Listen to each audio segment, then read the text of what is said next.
You know, forgiveness is not an action. I keep saying this all the time. It's an awareness. Forgiveness is a shift from fear to love.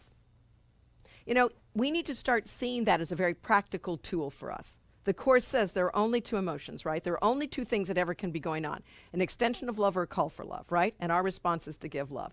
In the introduction, it says if there were to be an opposite to what is all-encompassing, which is love, it would be fear. But fear, really, you cannot have an opposite to what is all-encompassing.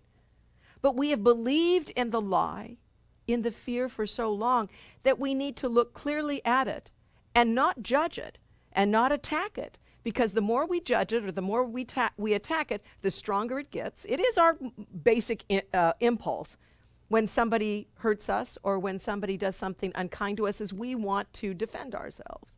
And the Course is so clear to say that when I defend myself, I am attacked. That I make, and what that means is I make that thought stronger and I lose my power.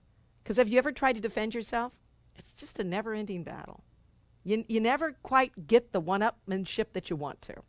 There's always something more you could have said, you would have said, would have been better.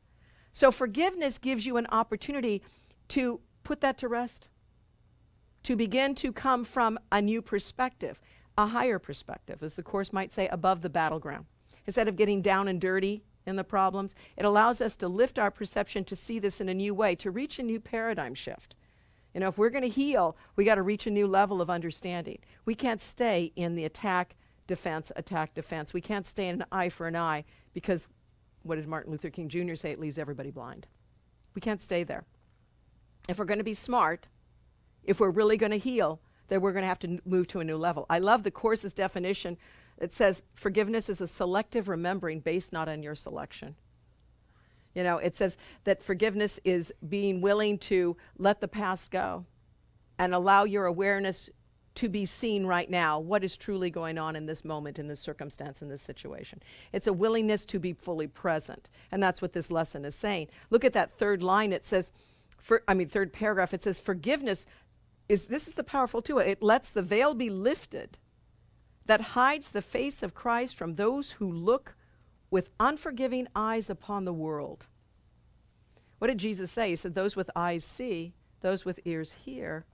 It's time for us to truly see. See, we don't see when we're going through anger and judgment. When we're coming from that anger and judgment and fear, we truly do not see. We don't see what's really going on. And so this is saying, when we do not forgive, we do not see the face of Christ. And when we do forgive, it lifts it up that hides the face of Christ from us when we were looking with unforgiving eyes upon the world. It helps to give us a higher perspective, a clearer perspective.